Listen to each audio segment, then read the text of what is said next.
Yeah, just do, yeah, you can look up the big screen or. Okay, and I'm gonna have my notes, but who's opening this? Huh? Versus opening. Yes. No, then it's BC. Then DC. Introduce, isn't it? Yeah. Okay. Clarissa, and yeah. then you, Okay. and then Anne, Yeah. and then back to you again. Yeah. For the panelists. Yeah. Have you ever done this in real life before? Pardon? Have you ever done this? Yeah. No, I'm joking. No. We're always on Zoom. That's why. Yeah. We are Zoom Yeah. specialists. So. then you can- Yeah. Then after that, then Then- we will handle the question Q&A. and answer. Because I'll also be monitoring the chat. but then you'll take the Q&A and go- Yeah. Yeah, okay. You sit down. Yeah. I think you can call the speaker to the high school. Quick note, did, To the- there's like a to start here. To the webinar, high school. like, For them to see the it's like all the speakers. Yeah. not Panelists can sit there. and they make can talk sure about it. that we can have- pass the Like it has microphone. been. Yeah. Sure. Because Was everyone it- needs to speak. I don't know. Oh, Yeah. maybe. Because And then- it was the start webinar button. Like, it Oh, yeah, well, it looks Yes. like it was, yes. was, yeah. Okay. All right, They were here just a minute ago setting it up. yeah, I think I saw it, it just said, this is where we are, right?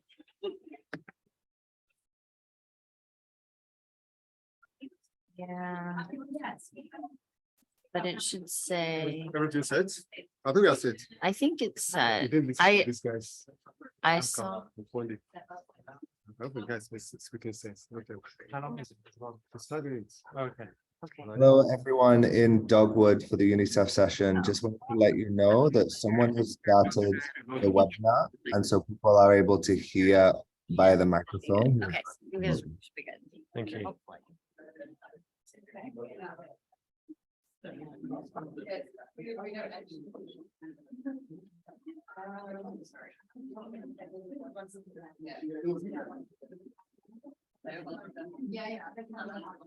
Right.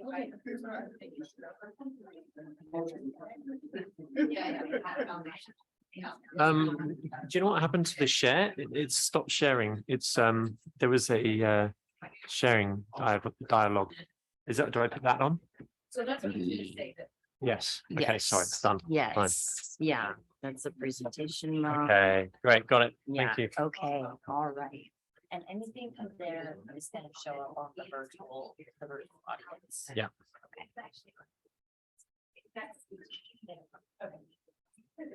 And when are we going to hand out the? Yeah.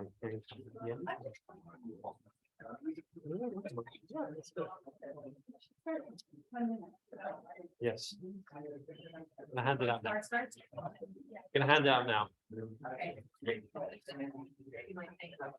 Yeah, in 1 minute. Okay.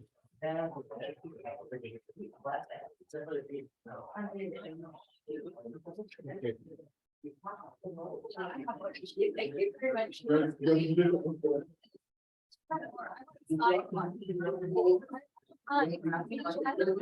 Know that you started, so everyone can hear. Great. You definitely do. You look it too. It looks great. Enjoy.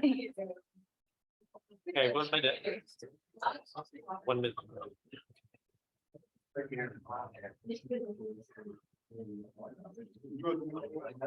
Hey.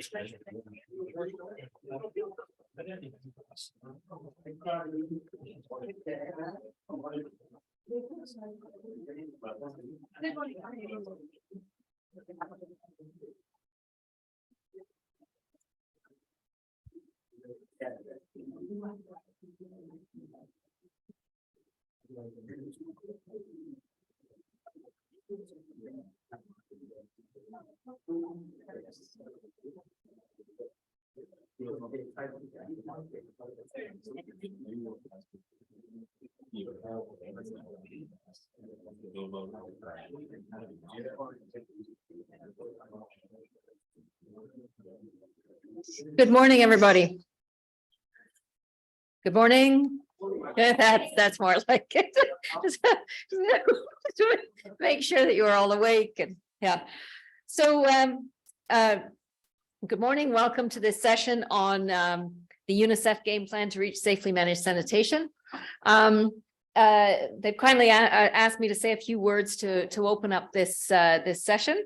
I'm Clarissa Brocklehurst, and you may have heard, some of you may have heard me yesterday on the panel with Ann Thomas talking about the state of reports that have been prepared over the last 2 years. One of which was the first one of which was the report on state of the world sanitation.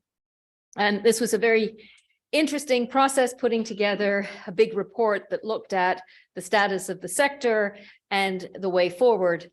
And after it was finished, Anne approached me and said, we now have to turn this into a new sanitation strategy for UNICEF. And I think it's important to note that at that time, UNICEF was working against a very powerful strategy called the Game Plan to End Open Defecation, and which had been very successful in really galvanizing UNICEF country offices to make the elimination of open defecation a high priority in their countries. But of course, in the context of the Sustainable Development Goals, in the context of a rapidly urbanizing world, UNICEF felt that it was important to look at safely managed sanitation writ large. And of course, this is hugely ambitious, hugely demanding. So the decision was made to come up with a new game plan, a new 8-year strategy to take UNICEF sanitation work right up until 2030, and that this would be structured against the 5 accelerators of the SDG 6 acceleration framework. And I could do a quiz and see how many of you can remember all 5. But once again, okay, I'm cheating. I've got them written down this time. Governance, finance, capacity development, data and information, and innovation. So for UNICEF to write a strategy around those 5 things meant that this strategy was extremely thorough. It looked at all of the foundational issues which really will push sanitation progress. And it definitely pushed UNICEF out of its comfort zone. So UNICEF for years has had an almost laser focus on rural sanitation, had made a huge pivot a few years ago to using demand-based, behavior change-based approaches to rural sanitation. But this much larger ambition of looking at safely managed sanitation was really going to take UNICEF to look at rural and urban, to look at household-based sanitation, but also look at the entire sanitation chain, looking at fecal sludge management, wastewater treatment. So a very big commitment to thinking big. The other interesting thing I think you will hear about the game plan is that it clearly articulates UNICEF's intention to support government. To have a real break with perhaps a previous way of doing business, which was to do direct implementation and work entirely through government, and also to not do everything itself. That UNICEF would look to partner with other development agencies, development partners who had complementary areas of expertise and were also committed to working through government. So it's a big change for the organization in many ways, but a change that was consistent with overall changes that were happening within UNICEF and UNICEF's overall global strategy. It also challenges UNICEF to find better ways to assess and monitor and count the ways in which it is having an impact. And I think you'll hear a bit about that today during this session. So it was a huge pleasure and an honor for me to work with Anne on this game plan and with many of the people who are sitting in this room. It is now being operationalized, and I'm really looking forward to hearing about how that is playing out at country level. Some of this is news for me, so I'm really looking forward to it. So with those words, I'll just welcome you all to this session and say how much I'm looking forward to hearing how the game plan is rolling out. Thanks.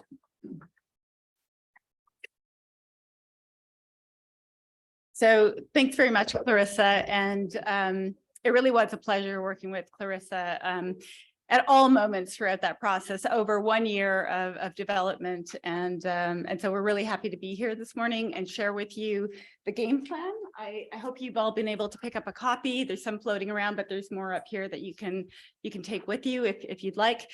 So this morning, I'm going to be structuring my presentation to give you a little bit of the journey that went into creating the game plan, and then switch into, giving you the elements of the game plan, and also some of the insights into how we're trying to roll this out. And you'll hear more about the rollout from some of our country offices that are here, some of our partners that have prepared some videos for us to watch on how they're rolling this out. And then we'd love to engage you in a discussion on your reflections of, our approach. This is a huge undertaking, and we clearly don't have all the answers yet, but we do have an ambitious goal and target, and that's why we wanted to have this session this morning. So before I jump in, just a quick word on how UNICEF works. There's sometimes confusion with us because you'll see us in the field doing emergency work, or you'll see us as the cluster lead. You might see us working on policy, but the truth is we do a little bit of everything. We work straight from services delivery and emergencies all the way up to development, and then this sort of global advocacy type work that we do, going towards UN 2023 and SWA. I put this here just to show the range of the type of programming that allows us to choose the most appropriate context for the given country that we're working in. But also just to say that, having a very firm foot on the ground in countries allows us to leverage that into effective advocacy globally and at national levels, which has been a really powerful sort of a mechanism for UNICEF to leverage for galvanizing support for our strategies. So maybe just to start, where are we in terms of the sanitation sector? This slide is sort of the basic slide showing you the progress from 2000 to 2020.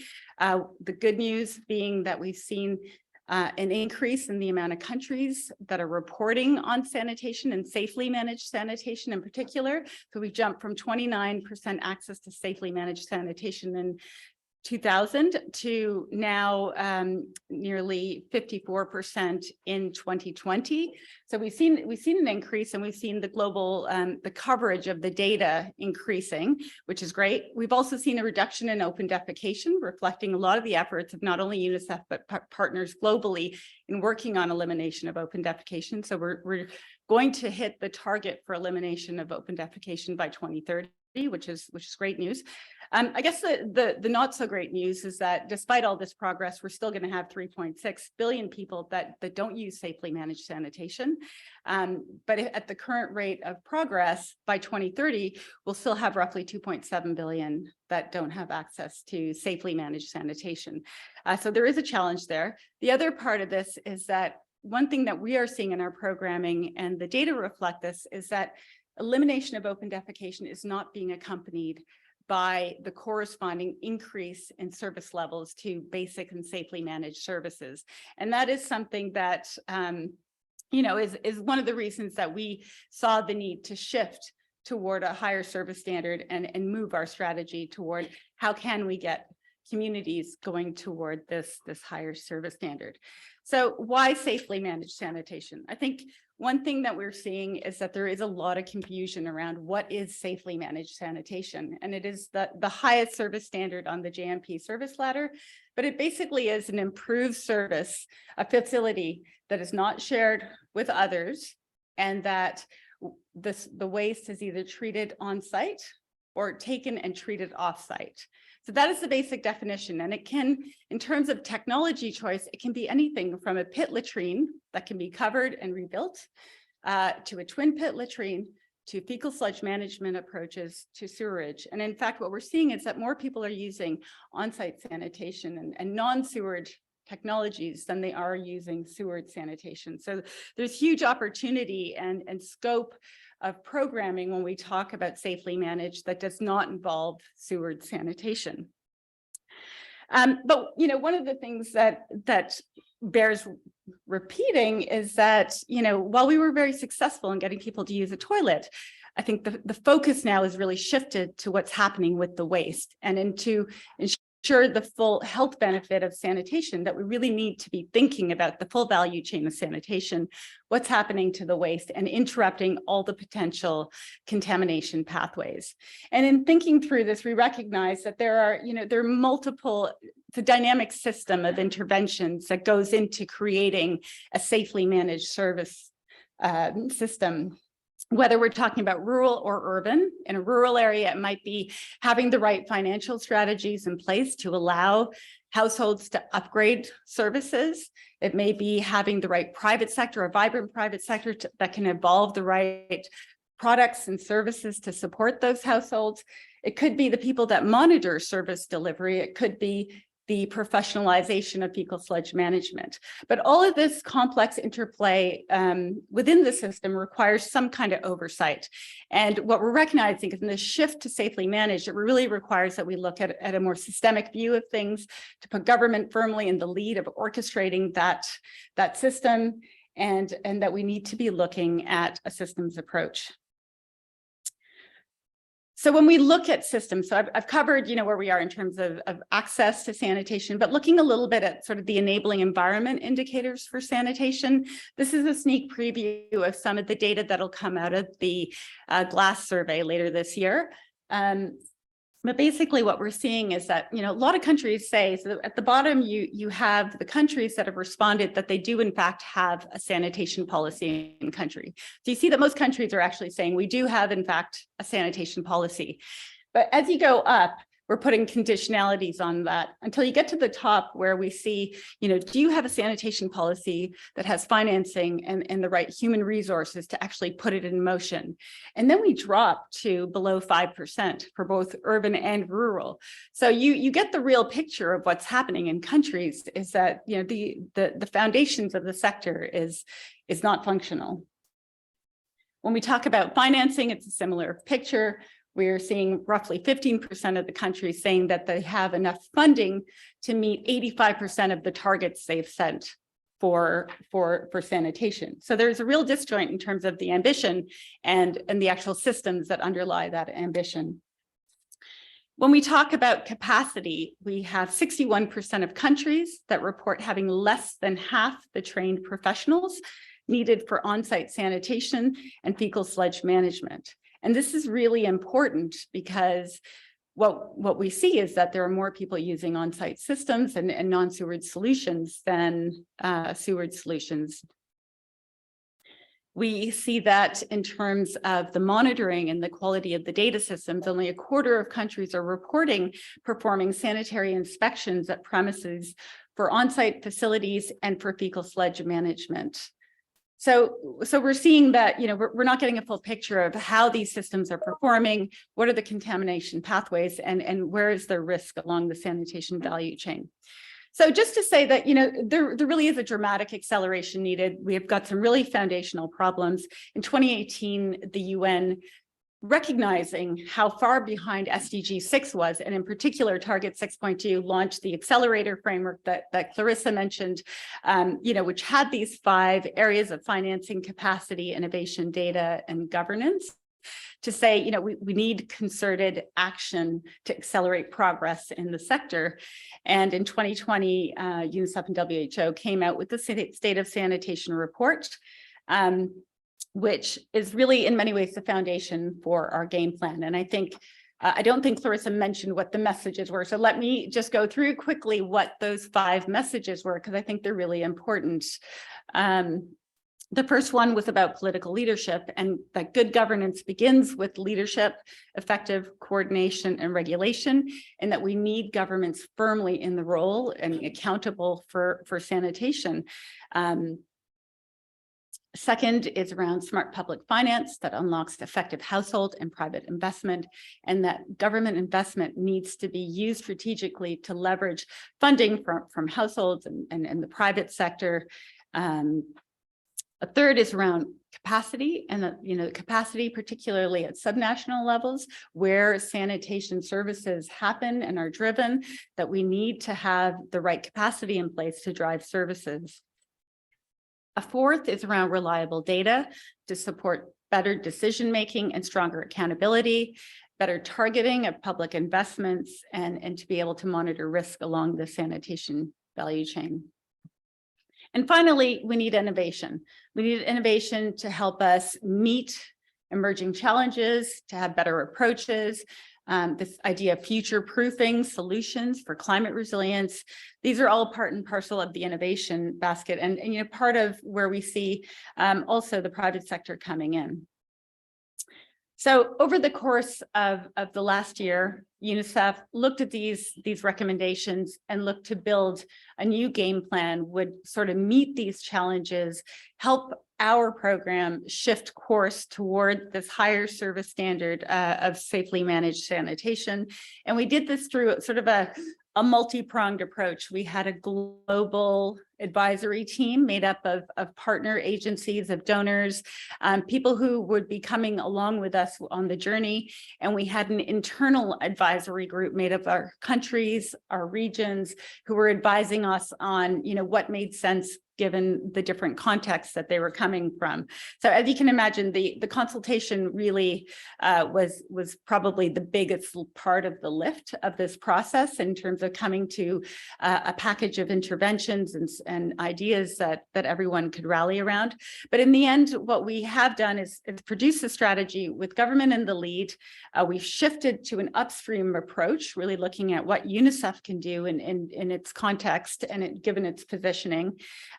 We've looked at how to support it with robust monitoring and how to work in partnership. And we have a goal of 1 billion people by 2030. Now, that's not direct service delivery, that's direct and indirect results. So meaning, you know, the contribution we have to system strengthening and how that correlates to results. So as Clarissa mentioned, this is a huge challenge for us. How do we go from monitoring counting toilets now to monitoring the impact on people that we have by supporting better policies and financing strategies?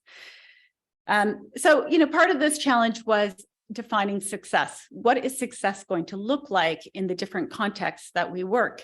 And so we under the 5 pillars, we outlined a sort of success statement, and they are under the policy statement pillar. It's a robust policy environment that considers equity and sustainability of services. For the financial pillar, it's financially viable and affordable sanitation services. Under the data pillar, it's government-led data and information systems that inform risk and track inequalities. Under the capacity, it's a competent sanitation sector where all actors have the needed skills and capacity. And then under innovation, it is an innovative sanitation sector that achieves affordable and inclusive sanitation. So what does that mean really in terms of what we do? How do we achieve that?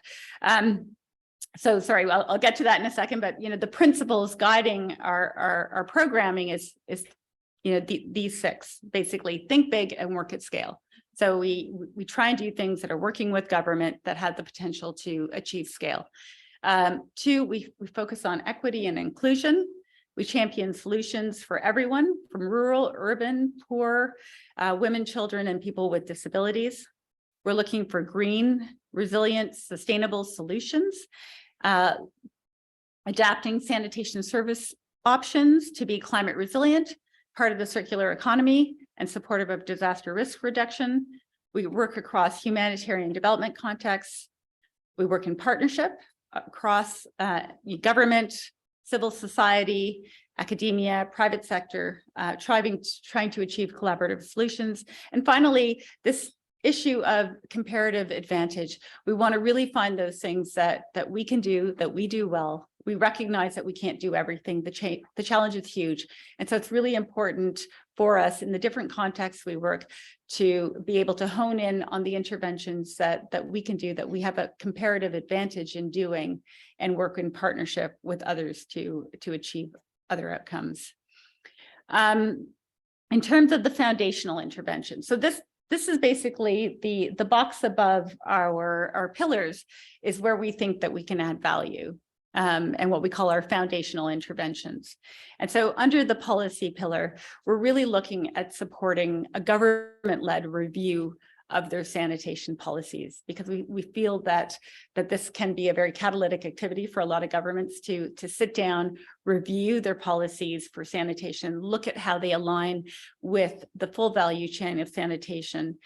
We also feel that this issue of institutional accountabilities that we often address through joint sector reviews or washbat type exercises is something that has proven to be very catalytic in a lot of countries in helping governments think through some of the gaps in terms of institutional accountabilities. Under the financial pillar, we want to support financing strategies that enable equitable access by all. And so that may be sort of a deep dive into household mechanisms that allow households to upgrade or to access higher level services. Under the data pillar, we will be looking at strengthening national data systems, looking at data gaps across the sanitation value chain in countries and supporting countries to look at what safely managed sanitation means in their context and how to start producing data that can help gauge performance, but also inform policy. Under the capacity pillar, we would like to support governments with institutional capacity gap analysis and assessments to develop capacity development plans. And then finally, on innovation, we want to support forward-looking policies that drive inclusion of the private sector and consider climate risks and challenges. Now, I just wanted to highlight this as part of our discussion later. You know, in some of the initial countries that are starting with the game plan, we have suggested that they start with what we call the minimum package. And so they will be looking at doing policy reviews for sanitation. They'll be looking at doing this assessment of institutional accountabilities and how sanitation is arranged between ministries. You know, just feeding on what I presented earlier from the glass, that what we are finding is that sanitation policies are not really as comprehensive and well-resourced as we think. And then secondly, they'll be looking at the data systems and how do we strengthen data systems? Because what we have found is that in a lot of countries, just looking at the data, understanding the data gaps has been hugely catalytic in helping countries think through what safely managed sanitation can mean in their context, understanding the definitions and this idea of on-site and FSM solutions to the safely managed sanitation challenge. So these are two things that we're undertaking as sort of a first priority, kind of our low-hanging fruit, in the hopes that this then catalyzes the discussions on financing and innovation and capacity to meet the challenges.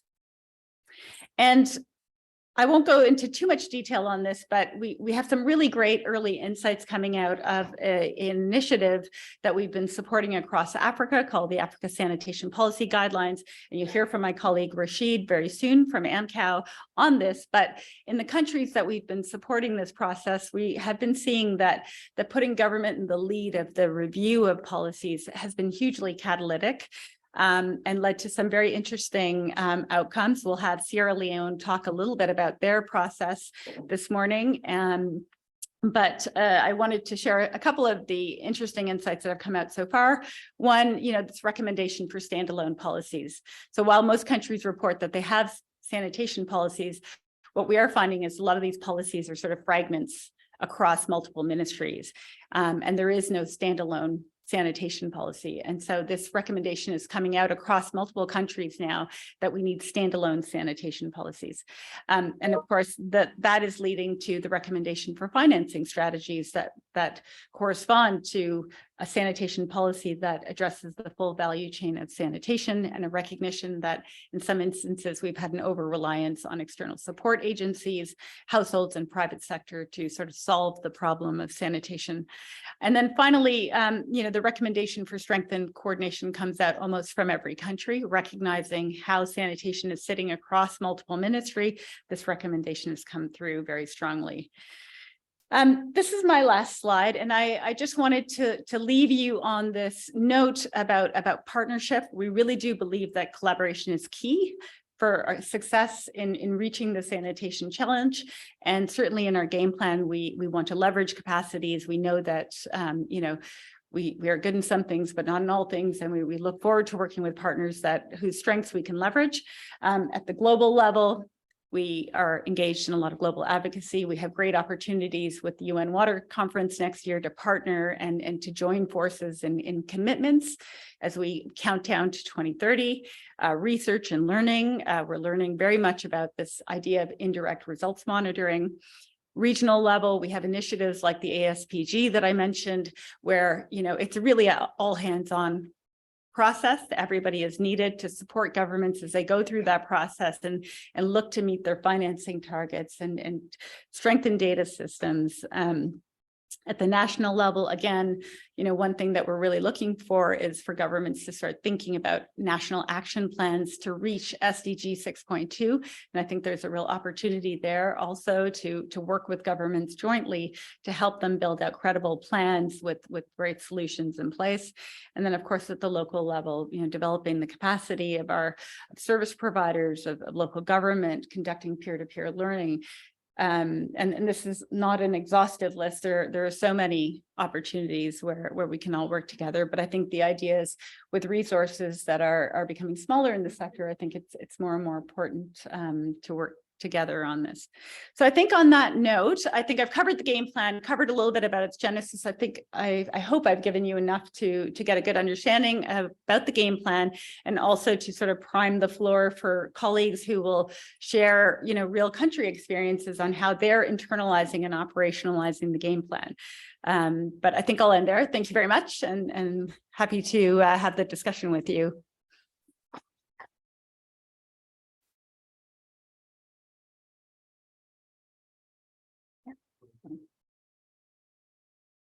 Good morning, everyone. Andy Narracott with UNICEF. I'm just going to field questions as we transition into the panel discussion next. But if anyone has any questions that they'd like to ask specifically about the game plan, about Anne's presentation, then please step up to the mic. Or if there is anyone, I should just check as well our attendees to respond. See if anyone's asked some questions. No. Please step up to the mic, and then, sir, if you'd like to do so next. Thank you for that presentation. My name is Jonathan. I'm coming from Zambia. I wanted to find out where issues of solid waste come in, because I think for us, we're trying to broaden issues to do with sanitation, which includes solid waste, because I think it's a major problem, particularly like in the city of Lusaka, where we're trying to also protect our groundwater. So in this publication, I'm seeing that I think the concentration is more only on the excreta. Thank you. I think we'll take the next one as well. So if you'd like to step up to the mic, as we are going to keep the time. So thank you. Hello, my name is Guy. I have a question for you. I understand your game plan, and I want to know what happened before that. How do you engage with government and local countries to agree on implementation and so forth? Thank you. Great. And Ava, one more from Ava as well. Sorry. Just looking at the game plan, I was wondering whether there would be any focus on what we are calling digital open defecation, where there's collection and then it is now taken, it is already transported, but taken into the open all over again. Is that open defecation? Where are we going to put that as we see the rural turn into urban settings? Sorry, Eva, I'm having trouble hearing. Can you just speak a little louder? We are having a new defecation style in Africa, where we are coming out of open defecation and going to a digitalized open defecation, where the transportation of exhausters to collect waste and then still go pour into a field because we do not have proper discharge points. So I don't know where we are going to capture that in the game plan. Thank you. I don't really make sure you I think understand that. Yeah, I think so. Ava, just to summarize, I think you were asking about just disposal of unregulated disposal of fecal waste from trucks and just.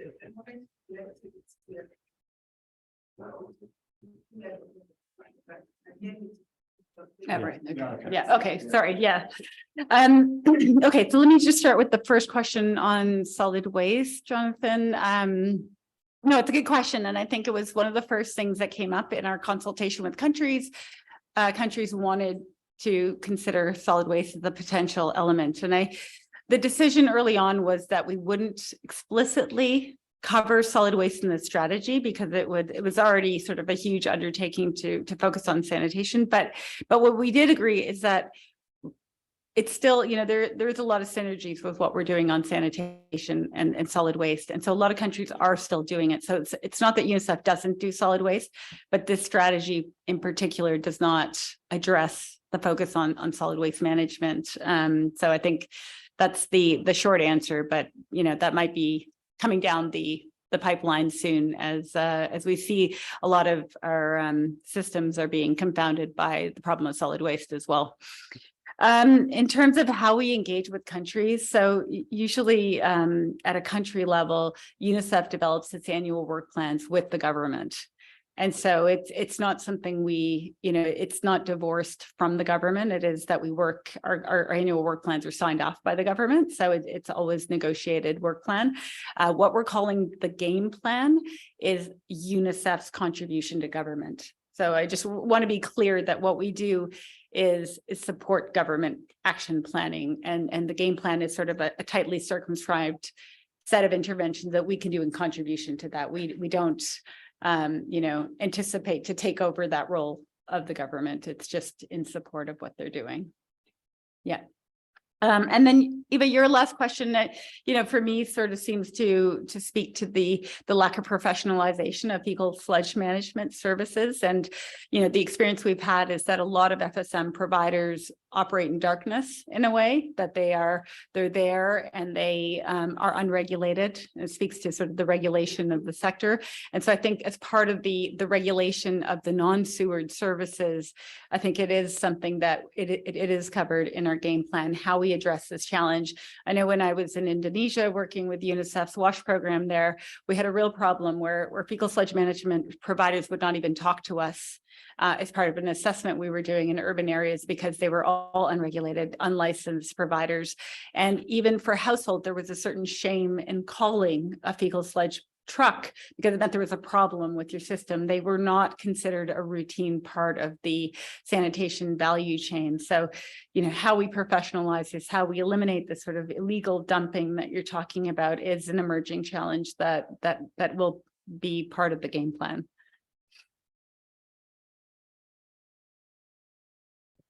Thank you, Anne. Right, so now moving on to the rest of the session is in two halves with two panels essentially, and I'm going to invite my colleague BC to come up and to introduce the first panel. BC. Thank you so much. Good morning. My name is BC Agberemi, water sanction agent specialist based in New York with the sanction agent team. And I think basically, Anne has explained everything. But if I'm to just summarize, just for the sake of emphasis, and for us to get the key messages of what we're talking about, is that the game plan is about accelerating progress. It can never be business as usual if we are to dream of achieving the SDG 6.2. So we just have to change that shift. It can never be the same. So that's the message I'm getting. It's about putting government in the leadership. I mean, they are the prime duty bearer, and it's about partnership. And that's why we have all of you here. And again, it's about having the ambition, goal, and action. We are very ambitious and really able to break the target. And for us to do this, and I think Anna has enumerated the fact that the game plan is not just something that is academic. Countries, partners are already doing some of these things. There are a lot of initiatives ongoing. Countries are being mobilized to take more initiative towards alignment of the game plan, or basically alignment with the 5 pillars of UN acceleration framework. So which again is the game plan. So we're going to hear from our panelists how some of these things are being internalized, how some of these are being operationalized, and how actions are being taken at various levels to accelerate progress on sanitation. So just permit me to introduce some of our speakers. Some of them, because of issues of traveling, they are going to be on recorded video. Of course, we have some of them here. And for those that are here, maybe I will have to invite them, not high table, not low table, but then just invite them to the front so that they can see us very well and that you can see them and they can really help us to contribute. I think the first on the list that is with us is Mr. Kitka Goyo, who's our Chief of Watch UNICEF Ethiopia. If you don't mind, please just come to the front table. And we have Sukamok, Mr. Sukamok. Thank you so much from Waterhead, Cambodia. Thanks so much for being with us. And I think we better invite the other panelists as well so that we know them. We have our Diane, I hope I pronounced that name very well, from World Bank. We have Caroline from Washpower Usage. Thank you so much. We have Joe from WHO. And we have Erin from Lexi. Thank you so much. So we're going to be hearing from them. So what the meaning of all these things we'll be talking about in terms of the game plan, how are they coming up from partnership perspective and from what's already on the ground. So with that, I think maybe we start from the AMCAO presentation, from his speech or remarks. Just again, like Anne said, this is an ongoing regional initiative that's trying to promote enabling policy environment for sanitation. So let's hear from AMCAO Executive Secretary, and then after that, we invite the next speaker.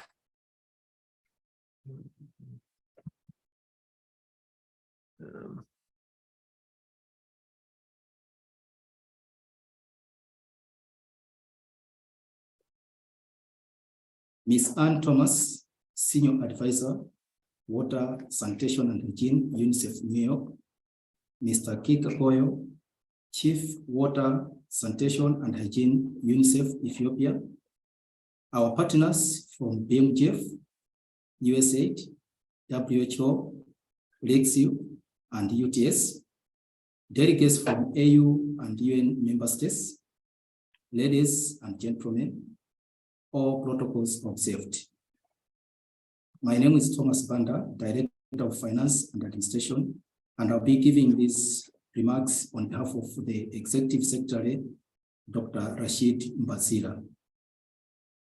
I am honored to deliver these remarks at this event on introducing the new UNICEF Game Plan for Safely Managed Sanitation at the margins of the UNC Water and Health Conference 2022.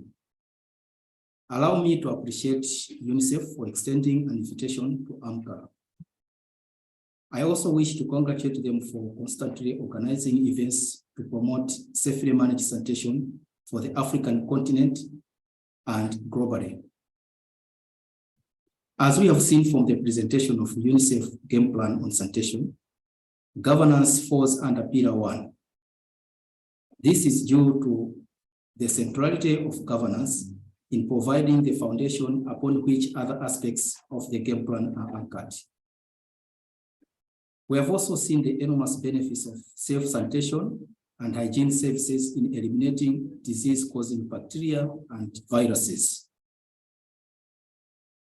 This was emphasized as hand washing with soap and water was declared the single most effective practice for reducing the spread of viruses, including the COVID-19 virus. Despite this, millions of people in Africa and around the world still live without basic sanitation and hygiene services.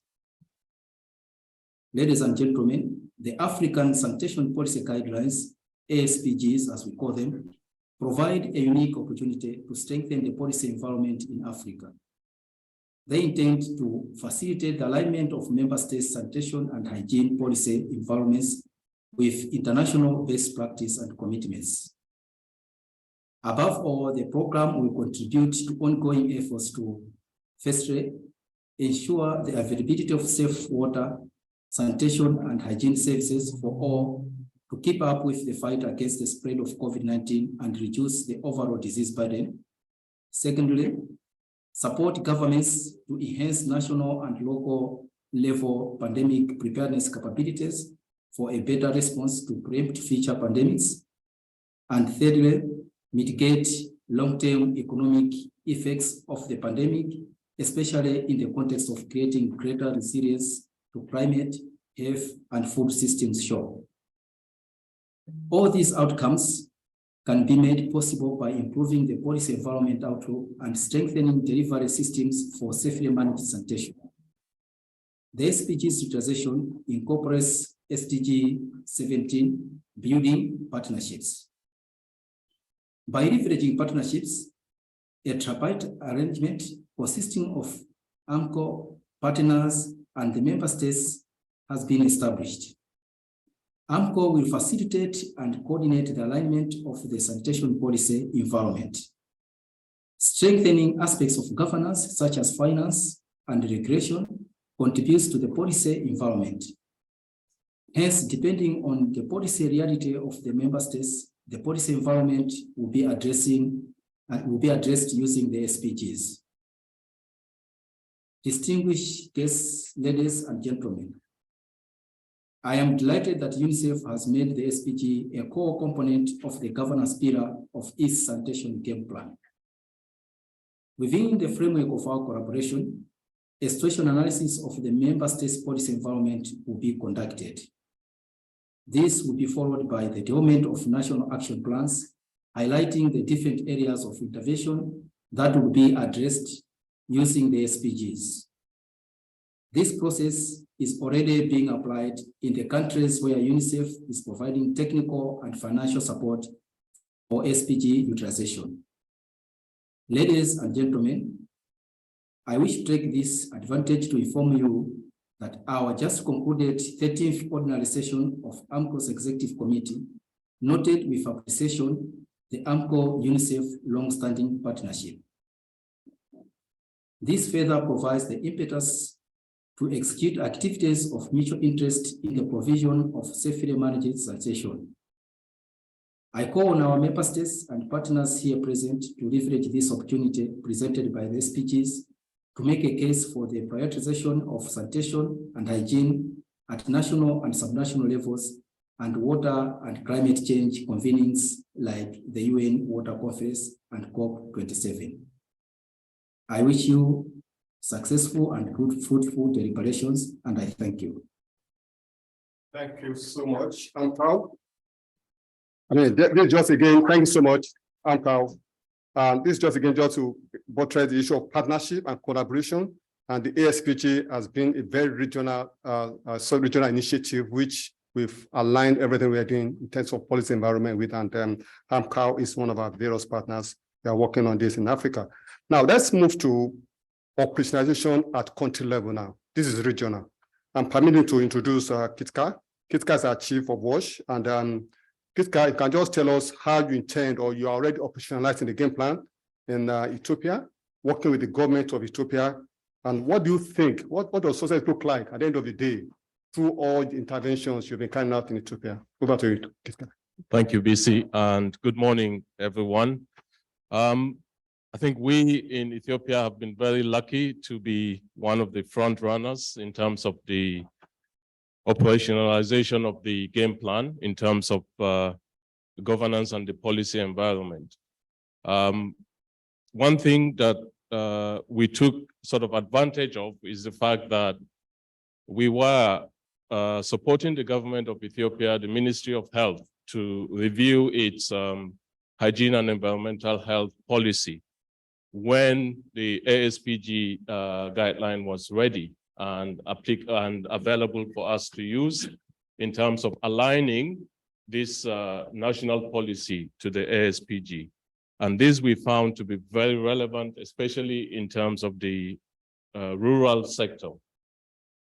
At the same time, we also were very lucky to have funding from the Bill and Melinda Gates Foundation to look at the urban sanitation and hygiene policy, because again, urbanization is catching up, and most times this happens in the medium to small towns, not, sort of the big towns. And these areas were becoming very, experiencing limited services in terms of sanitation services. So the issue of updating this urban sanitation strategy was important. One other key activity we found with that was the need to also clarify roles and responsibilities for the different agencies that had one role or another to play in urban sanitation service provision. And so this was considered to be quite timely and important. As we have heard right from the onset, in doing this, what is required is the partnership and the collaboration by all stakeholders. We all have different specialties or expertise that if we all bring that to the table, we would then be able to move the agenda forward and be able to achieve results.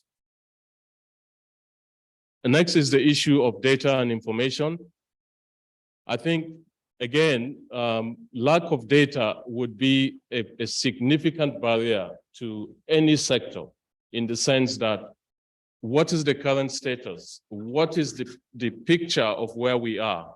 If we don't have the data that is reliable, we will not be able to paint that picture very well. So we need to have a very robust data system that can help as a tool to bring together stakeholders.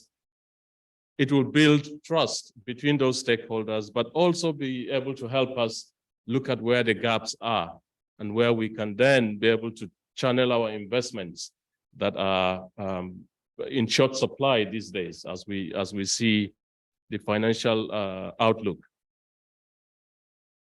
These are sort of what we're doing in terms of the minimum package. But again, we have other aspects of the framework that are being looked at in terms of financing. We are also fortunate to have the One Wash National Program, which is a sector-wide program that has brought together 4 line ministries, water, health, education, and the Ministry of Finance. And as one of the financing mechanisms for this, we have the pool fund that has got funding allocated to all of these pillars. So this again it's a good thing that is helping to move the agenda forward. And in all of these also we have different capacity development activities that are supposed to support government workers to be able to support the communities that we work in to deliver the results. What will success look like? I think for me, success would be when we are able to roll out what we have sort of outlined in our strategies and have it implemented on the ground. It's a big step, it's a good step to have the policies developed, but it's not enough. What is needed is how do we then put these into use? How do we make sure that the health extension workers are able to support communities to build latrines and use them effectively? How can we make sure that the private sector is able to contribute to what we are doing in the field? Another thing to my mind is also the fact that we need to look at when we can make data available at the tip of our fingers. Today, the technology is there. Why can't we make it available? I think we can take advantage of technology, be able to collect data, analyze it, and have it available to all stakeholders at any one time that is needed to help in decision-making.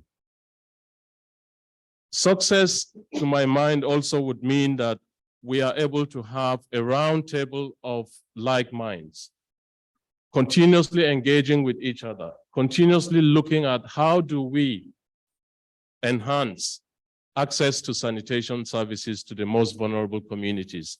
And if we are able to have these kind of mechanisms in place, if we're able to have data that is available, that is reliable, that is verifiable, then this, to my mind, would be success. Thank you. Thank you so much, Kitka.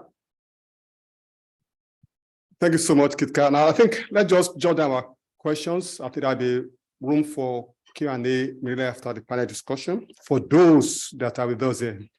So please just jot down your questions. So let's move on. I won't try to summarize what you said because of time. I think it's very clear. But let's move on if you have time. So permit me to invite Mr. Sukamok. Yeah, Water in Cambodia. to make your presentation. You have just 5 minutes, please, if you don't mind. Thank you so much.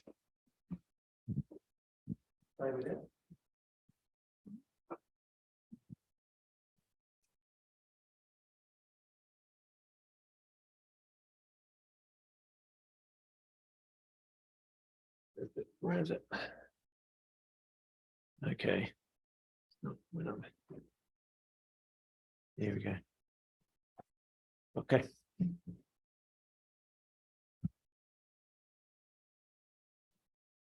Thank you so much. And again, good morning, everyone. My name is Sukha, Program Manager for Water System Cycling from Water Cambodia.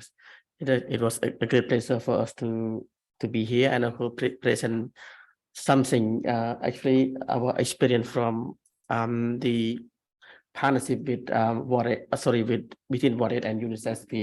We implement under a program one we call Acceleration for Sanitation and Water for All. That is the first partnership, and that is the first partnership, and also trying to achieve provincial-wide sanitation programming in Cambodia. So just want to highlight on where we start, on how we start to implement the program. So basically, just want to provide some of the rationale on how do we achieve that kind of intervention. So in late 2018, the Cambodia government's biggest Ministry of Rural Development, Mr. Dr. Lun Saiting here, we starting to developing a national action plans too. And then in that time, we set a really clear target of achieving at least 4 target province to become open defecation-free provinces. And then that partnership and also that activity, we aim to achieve at least 2 provinces to reach open defecation-free province by 2022. So on how we do and what we do. So basically, when we start to implement the program, while the national government setting a target, we also starting a partnership together, and then also this area has been discussed at a sector level from national, and then goes down to the subnational level. In Cambodia, we have a very strong coordination platform from the national to the subnational level. We have technical working group, national technical working group, and also a subnational technical working group. So we introduce some sort of the area of the goal and also objective that we're going to implement. And then at the same time, we introduce WASBAT tool. I think most of you may be familiar WASBAT tool, trying to understand and also understand also the challenging and issue mainly around the bottlenecks and the area that we could continue to support the government if we want to achieve provincial-wide ODS targets, what need to be done, and what are the barriers that we could support the government to reach that target. So, and then after we finished WASBAT, or we call contact analysis workshop, we are starting to work very closely with our sub-government partner to starting to develop a planning. So before we have a sanitation planning, we have a WAS planning, but we don't have provincial ODS planning. And then we start to set up together and then set a clear target and what needs to be done in the limit time frame that we're going to reach that smile. And then at the same time, we support around the data management. I think linked to the previous speaker mentioned as well. In Cambodia, we have village logbook, which is the logbook that the village level they do manually recording, and then those data is moving up from the village and to the subnational level. So it's easy for the subnational government to generate the data and then use that data for their planning process as well. Yeah, so this kind of area that we do, actually we introducing the system strengthening building block. This one of make together between WASBAT and water system strengthening building block, and then try to understand actually this part of stakeholder workshop, try to understand those building blocks as a part of linked to what game plan mentioned around the enabling environment. So where are we at in each of the building block? And then we also use some stakeholder mapping to understand who doing what, and then actually it's part of power analysis. If you want to influence something, which stakeholder they need to involve and which stakeholder they need to really focus more on. So this part of the summarization of our governance aspect, actually we set a clear target with our government. For example, if you want to achieve ODS by 2022, 100% coverage. So what needs to be done and what area we need to really focus. So those are the key 6 building blocks that we focus and then we focus to implement and also support our subnational government at the local level to implement that kind of activity. So as part of key priority, we try to continue and working with our government partner. We were considering that inspiring local leadership is key. So the way that we are trying to do is to not just only provide capacity building, but we provide some appointee for them, like for example, to have an appointee for peer-to-peer learning, discussion and reflection on the area on how we go and what we can support each other. And then also as a part of setting a commitment in the public spaces. For example, if we want to have a local government commitment to do something, and then we commit only in this room, maybe everyone maybe not know. So we're starting to inspiring them by also asking them setting a clear target, especially talking in the media like this. So the media coverage will be know, everyone will know that, okay, these 2 target provinces aim to achieve open navigation free by 2022. And then when the commitment has been done, and then we will move forward together. So I move it a little bit. After we do that, we support them to develop a roadmap. So this is very important, and also it's a little bit ambitious. While we're starting to reach sanitary big scale like this, some of the local government maybe don't know how to go, and then we working with them together to develop a clear roadmap, and then trying support and provide technical support based on the roadmap and activity has been done in the roadmap. So those are the key lessons learned we want to highlight in order to achieve an area-wide sanitation. We want to really focus on the leadership. Local leadership is the key, and mainly around the contextualize. I think trying to support the government based on the situation and so contact that we have so far. So thank you so much. Thank you so much for the practical experience on sanction systems training, focusing on rural sanitation. Thank you so much. These are very useful practical experience on how some of these things have been done and some of the experience we're already gaining on the ground, especially when you look at the issue of strengthening government systems for planning towards accelerating progress. I think these are some of the things that's coming from this experience. The last country experience we have is Sierra Leone. And Sierra Leone is a country, again, that is already adopting and adapting the game plan to move the program, that shift of the program from focus on open education towards civil sanitation. So let's hear what Sierra Leone has for us.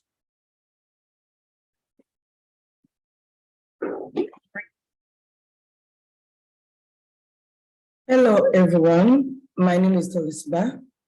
I am the Director for Environmental Health and Sanitation under the Ministry of Health and Sanitation.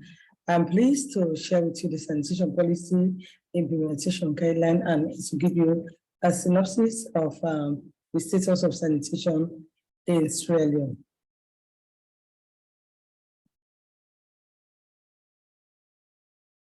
Sierra Leone, with a population of over 7.5 million, have 83% of its population who do not have access to basic sanitation services, and 1.3 million people still continue to practice open defecation.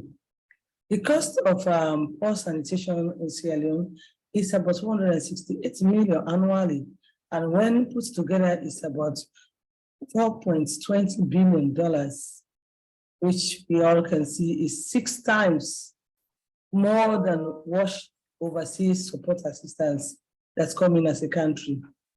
Moreover, 80% of under 5 deaths are related to poor environmental health and sanitation in the country. As a directorate, we have developed sanitation, the National Sanitation and Hygiene Strategy. And as a result of that, we have also costed it, which is about $266 million. And it's for 2020 to 2030 for 50% access to basic sanitation. The existing policy environment is quite favorable, though with lots of challenges. AMCAO has supported the country to actually do rapid assessment. The GOSL has also appreciated or leveraged opportunities from AMCAO in terms of the visibility of sanitation and hygiene in Sierra Leone, meaning they have crowned the First Lady of the Republic of Sierra Leone as the champion for sanitation. And that gives us what? The political will and the political support. Furthermore, Sierra Leone, the country has actually taken sanitation as a priority because it's embedded in the medium-term national development plan. And with support again from UNICEF in assisting us through AMCAO and other partners, we have actually done a lot in terms of basic access to sanitation and hygiene services by developing the National Sanitation and Hygiene Strategy. The Ministry of Water Resources and other sectors are doing so much in terms of policy documents. We have the water sanitation and hygiene policy as a whole. But despite all these gains, Sierra Leone is yet, the country is actually being challenged. For example, sanitation is easily lost when it's actually coupled with any other sector. For example, we have the WASH clinical group, WASH TWG, and most of the time we found that the water or hygiene sector dominates the sanitation component. Also, there are conflicting issues about roles and responsibility. The decentralization is also another challenge, among many others. So you have this conflict in back and forth among key partners within the country. Even the little available resources is not well managed in terms of also evidence-based monitoring amongst many, many others. What is going on now as a country? We, as the Directors of Environmental Health and Sanitation, we have developed the sanitation game plan, which is an internal advocacy tool. And the AMCAO has actually supported us to see how they can align all these available policies which we have in terms of the implementation policy guidelines. These are all benchmark for us, looking at the SPIG alignment with the 3 strategic pillars, which are the enabling environment, support functions, and also the service delivery. Our focus on our main goal is, like any other country, is for us to achieve the safely managed sanitation services, looking at these 3 pillars I mentioned. That's moving from open defecation to safely managed services, safely managed sanitation services. What are we planning to do? We are trying to see our next steps into 3 categories. By 1, launching the SPIG, this sanitation policy guidelines, which is already developed and was done in a consultative manner with technical working group. And we want to do it under the office of the First Lady. A lot of engagements are on now. We also want to see that within the process, we declare sanitation, National Sanitation Week, and see how these technical working groups, National Task Group of Sanitation, can be more proactive than it had been before. And then as we move on gradually, we can be able to catch up with the medium and the long-term plan. But to crown it all, Sierra Leone is actually a low-hanging fruit for the attainment of the SDG 6.2. If we are given the need for the desired support in terms of the 3 pillars, strategic pillar of the SPIG, that is strengthening the enabling environment, building the supportive functions, and reorganizing the service delivery, especially with the city involvement, then we believe to some extent we can achieve our goal. Thank you so much for your support, and we also look forward to your technical inputs or support towards this great move as a country. I thank you all. Thank you so much from Cameroon. I think we've heard what is going on at country level. Can you hear me? Okay.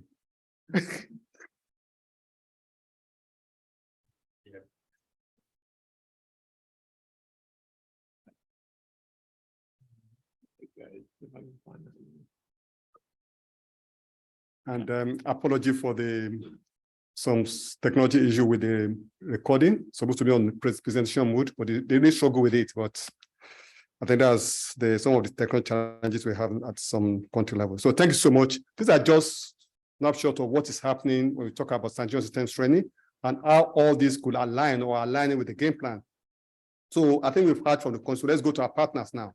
As you said, it's about this whole agenda is about partnership. So maybe I can even just start briefly to start asking our colleagues in the front table, those that have not presented, just briefly, just your views to set the scene for your own discussion. Joe, what do you think about all this? What are you learning from the country presentations? Just from here. Yeah. I'm here to come to your own question. Just a general. Yeah. What do you think? Busy. And I just want to congratulate, well, firstly, thank you very much for having me on the panel. I'm very happy to be representing WHO here today, and in particular, Kate Medlicott, who leads the sanitation work for WHO in Geneva. So firstly, congratulations to UNICEF on this important step. WHO and UNICEF have never been so aligned when it comes to understanding what's needed to ensure that sanitation systems can protect health.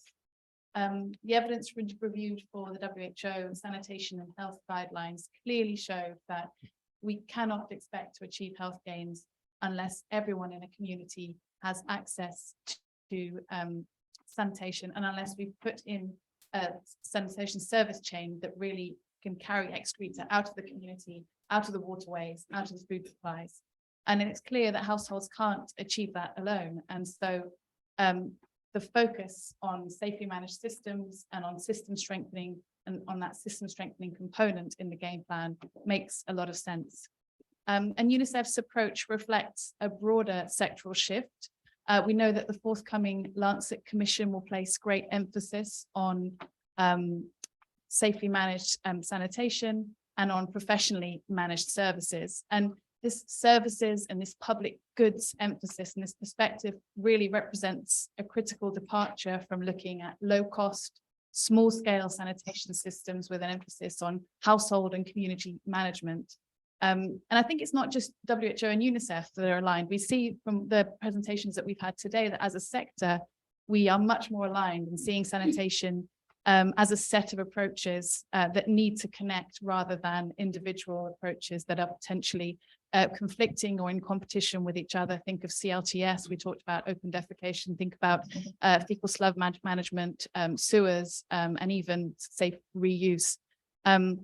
And that's perhaps one of the most important and lasting impacts that we've seen coming out of the ship flow diagram initiative and the idea behind concepts of citywide and inclusive sanitation, which is gaining more and more traction as well. But before I end, just wanted to spend the last couple of minutes just acknowledging a few of the challenges that lie ahead, and a lot of these have been discussed already. It's fantastic to see UNICEF really embracing system strengthening, but I think important to acknowledge that this might be challenging when it comes to interactions with donors, for example, which have come to expect easily measurable metrics, and so important to bring the donor community along with us as we develop. Secondly, and this has been spoken about a lot, so keen to avoid duplication, but really on data and information, it's great to see that strengthening data systems is part of the minimum package that Anne presented on. And we heard from the colleague from Ethiopia that this has been a great emphasis in their country as well. It's clear that we have data gaps on safely managed systems, and this particularly for on-site systems. And it's important that we invest in national systems for that, but also that we need to ensure that the data that's collected at the local level is being used to inform course correction, to inform system improvements. And that's something that the colleague from UNICEF Ethiopia touched on. And lastly, I think this approach demands a rethink of how we approach capacity building, and this has been discussed as well. So the State of Sanitation report highlighted capacity shortfall in this area, and potentially because, you know, it's not necessarily seen as an aspirational area of work, sanitation. But as a sector, if we're focused on achieving professionally managed services, then we do need to really have clear pipelines and national funding for training and for employment strategies.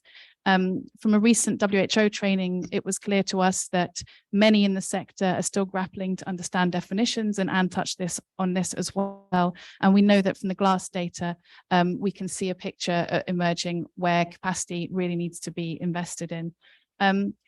From WHO's perspective, on World Toilet Day, we'll be launching a learning package, including an open WHO course, an updated safe sanitation planning manual, and a training platform, as well as sanitary inspection packages and the outcome of the RedNet meeting that's happening next week, along with the countdown to the 2030 campaign. So it's a start, but definitely something to be focusing on. And I'll stop there. Thanks. Yeah, thank you so much, Joe. Thanks so much for your contribution. Yeah, let's hand over to our. Yes, from the World Bank perspective, I mean, you've listened to all the discussions, especially in terms of minimum package. Look at the World Bank perspective. What's your reflection on that? And then how do you further operationalize that? And what should success look like? I mean, in terms of when do we know that we've actually achieved something or we're achieving something?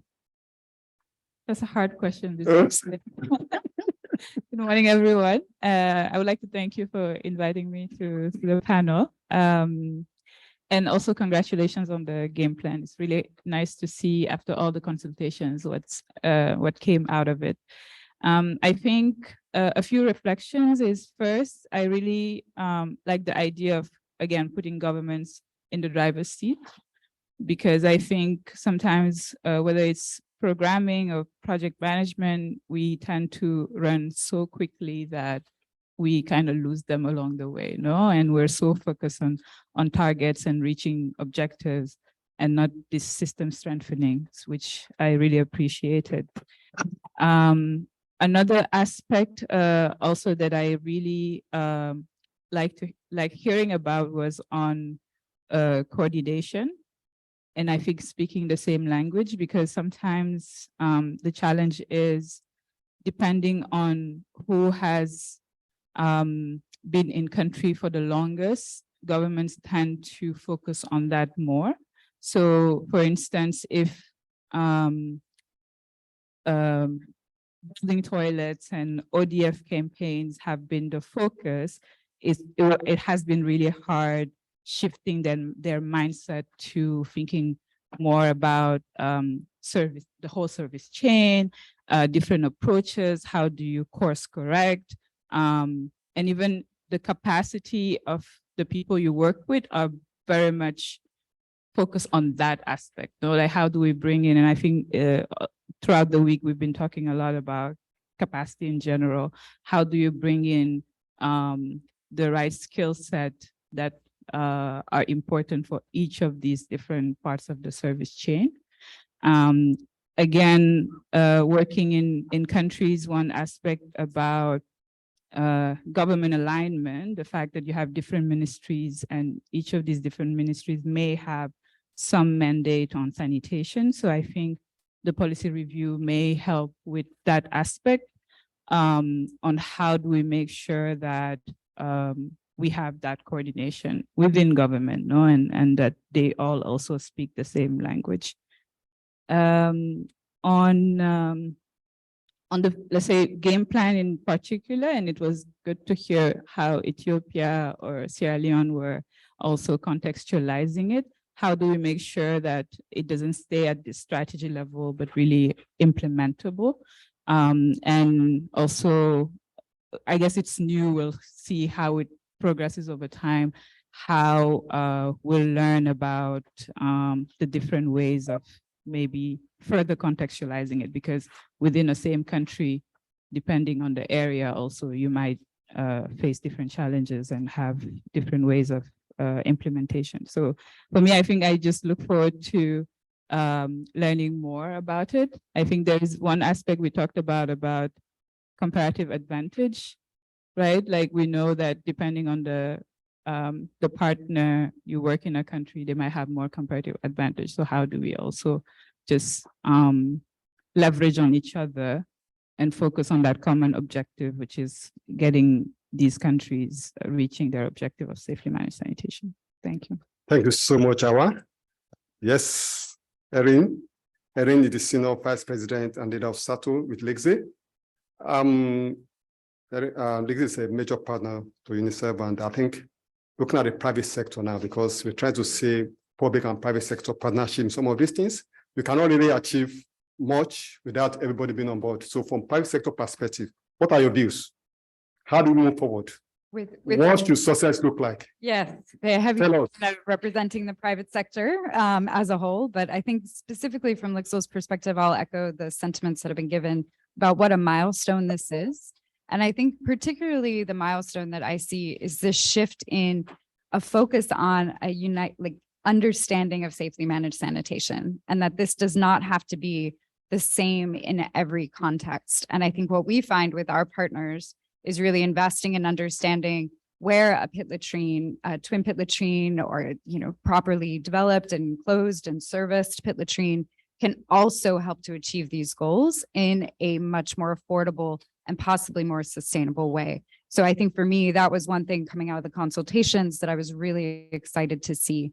I think the broader shift to the enabling environment and more of the upstream work, I think is going to be really critical. I think the government being in the driver's seat means that we won't outpace them, but I also think it's part of that broader trend of shifting from projects to markets and to sustainable markets within countries, which I think is critical. And for me, this means the focus on financing with some of our colleagues in the room. How do we unlock that household level interest and engagement in their own sanitation beyond the public institutions and the public services? So I think for seeing that coming out a lot more strongly in this game plan is something that we as the private sector, where we want to drive towards these sustainable markets, is going to be very critical. I want to come back to, Kike, what you had emphasized. And you mentioned, we have to be sharing more information, and we have to be sitting more around the table. This idea of coordination between even market development, donation programs, government programs, and support, emergency response. In Ethiopia, this has been a major challenge. And at times we find ourselves working against each other. So I think the data is not only on the progress that we're making towards sanitation and having that at our fingertips, but it's also around what are we learning in each of these contexts? Where are things working? Where are people working in the same areas, trying to achieve the same goals, and at times maybe working against each other? And I think just much more of a transparent dialogue about what we're trying to achieve in areas, what are these roles and responsibilities that we have, I think is going to be critical when we get to the implementation of some of these country level plans, and if we want them to be successful. So again, congratulations. I think seeing capacity building, particularly of skilled trades like plumbers, is not just in countries that may be lagging. This is something we invest heavily in the United States and in Europe. We see that we're very happy to see that. And I think this continued focus on innovation and what are the tools that households need, that governments need, and we as the private sector want to be your partner in developing those tools and making them available, which we look for the support of governments, I think, policymakers, to make sure that trade, markets, and households can be able to access them. So thank you very much. Thank you so much. And Caroline? Yeah, thank you so much. And again, just to have your views, and we really want to make sure that I think Erin just said a lot of stuff in terms of coordination, partnership, sharing information, not working against each other. We have a common goal, right? Now we've brought out some issues in terms of minimum package. So how do you see that? And how do you work together to accelerate this progress? And what are your views? Thanks, BC, and thanks to all the previous speakers. I do feel that pretty much everything I was going to say has already been said, so I'll be pretty quick, I think. But so I'm here representing USAID WASH Partnerships and Learning for Sustainability, WASH PALS 2. And so USAID did ask me to convey that they really applaud the UNICEF game plan and feel very pleased with the direction it's taking, and that it's very much responsive to the times, responsive to best practice and to partnerships. And it's also very much aligned with the USAID water strategy, which will be presented later this week for anybody's interest. And so there are very many opportunities for partnership between USAID and UNICEF over the next few years. And we're very much looking forward to that. From WASH PAL's point of view, we are a research and learning project. We focus particularly on rural sanitation and hygiene. We're very excited about the openings this gives us in terms of the alignment with our own thinking. Our focus is very strongly on area-wide sanitation and how to achieve that, how to bring entire districts or entire countries to not just ODF, but then also beyond that, really towards safely managed sanitation services. And I think what Erin said about being able to define what that means in different contexts is really crucial, because even, and I think the UNICEF rural sanitation guidelines are very important in this as well, and water aid. Even understanding within a rural setting, there are many different needs and requirements and barriers that rural populations face towards getting the services they need. Understanding that, being able to pivot and really develop a unique set of interventions for that particular area that can deal with the different situations that people face is really going to be key. And so for us, particularly, data and the ability to do adaptive management and do adaptive management well is going to be a really interesting area to learn more about how that can be done. I think we all have the ingredients, and I think this very much, this is a great summary of all the ingredients. The devil is going to be in the detail of cooking good soup out of that, I guess. Thank you so much for your input and contribution. These are all well taken. And discussion is going to continue on this. We cannot exhaust all the discussion, all the possibilities, all the potentials. This is just the starting point. And I'm sure, as Erin said, there will be several platforms, potential opportunities for further collaboration, for further elaborating and unpacking the game plan.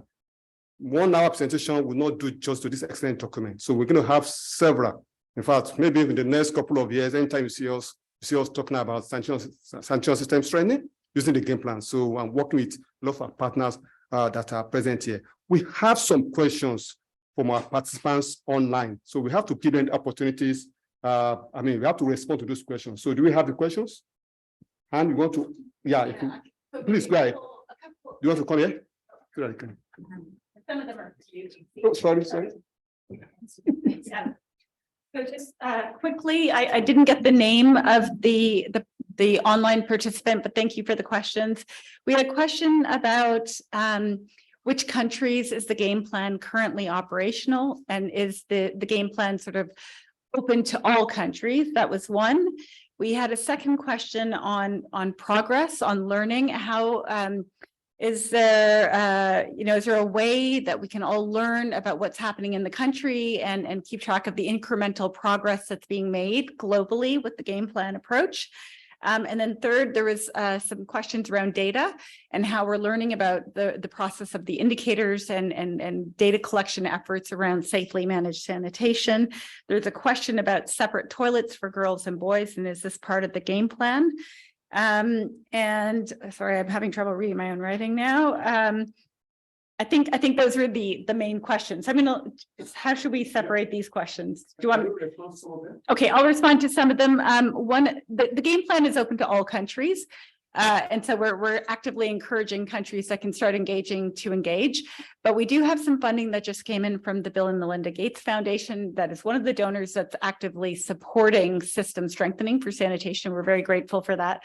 And so we have currently 5 countries across Africa that are engaging in this sort of minimum package approach. and they are Zambia, Kenya, Nigeria, Sierra Leone, and Ghana. Thank you, BC.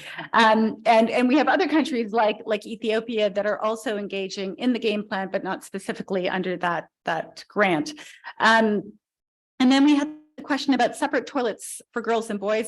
So the game plan is not specifically covering school sanitation. We have a separate approach for that, separate strategies for washing schools. And within those strategies, yes, it does indicate, separate toilets for girls and boys. And we can direct you to that. And then on the progress on learning, we are looking, actually, one of the first things that we would like to do now that we have launched the game plan is engage in a partnership with the university, where we would be looking at the incremental learning that's happening globally on the game plan, because we have high level indicators for learning about outcomes like a financing strategy that UNICEF monitors as part of its annual monitoring plan, but those are very high level, and there's a lot of things that countries do on the way to developing a financing strategy that we're interested to know about. And similarly, a policy review can be a very catalytic process. How do we understand the approach that we're taking, the impact it's having? And that is a global partnership that we will be undertaking with the university in the next 6 months. And we would love to have a way to include more people in that learning. And so we will look at ways to provide a sort of open sharing with that learning. I think for the data specifically, we also have the SMOS initiative, which is Safely Managed On-Site Sanitation. It's an initiative of the JMP led by WHO and UNICEF. And they, I believe, Joanna, they have another phase that's coming up where they're learning again about, the supporting strength and monitoring systems at country level. And they'll be picking a new round of countries. So we can also, I think that's publicly available information. I think on the, I think I answered all the questions then. Okay, sorry. Back to you. Yeah, thank you so much. I think you answered all the questions. As I've said, in the spirit of time, because we have just a few more minutes left, I think I saw the photographer here. Is he here, the photographer? Oh, good. We need him now. Okay, thank you so much, and thanks for all your contributions. These are very good contributions, and thanks for all our participants online, and really appreciate this. In terms of the document will be online very soon, and you can download and use them for moving the program forward. And now the game plan is launched, officially launched. It's in the public domain. So I was looking for the photographer. I don't know. Now we need to just the quality Photoshop or what? What do you call it? Okay, yeah, all of us here, fine, please.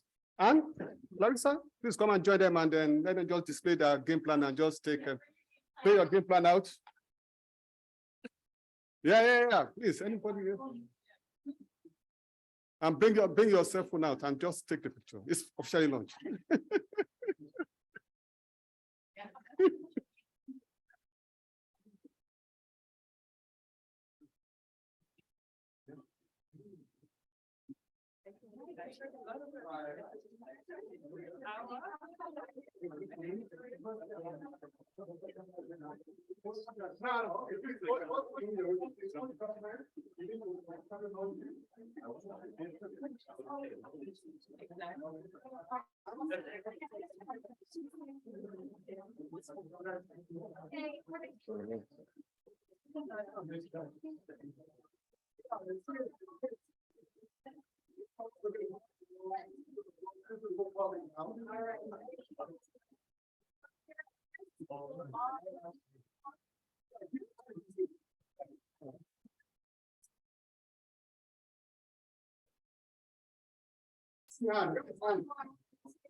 All right. This is enough from 1, 2, 3. Yeah. So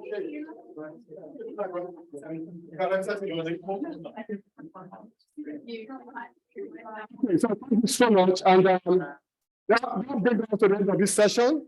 And hopefully during the course of the conference, we'll have the opportunity to interact more and discuss more about the game plan. So thank you so much and enjoy the rest of the conference. Bye for now.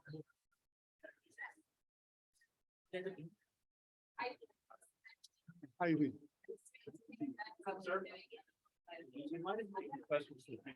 We're here, that's not mine. So, I'm very sorry. We are very, No, I know, but sort of.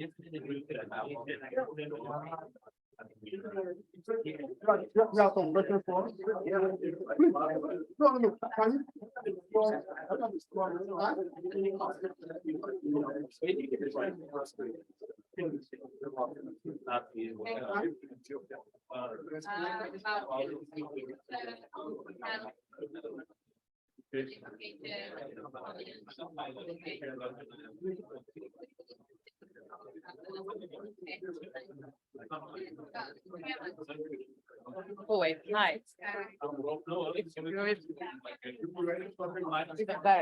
Right, you know, I knew your name. I didn't know you were.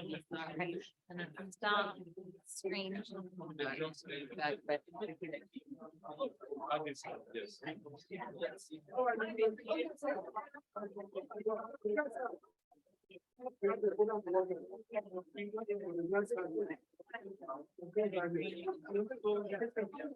I'm very sorry.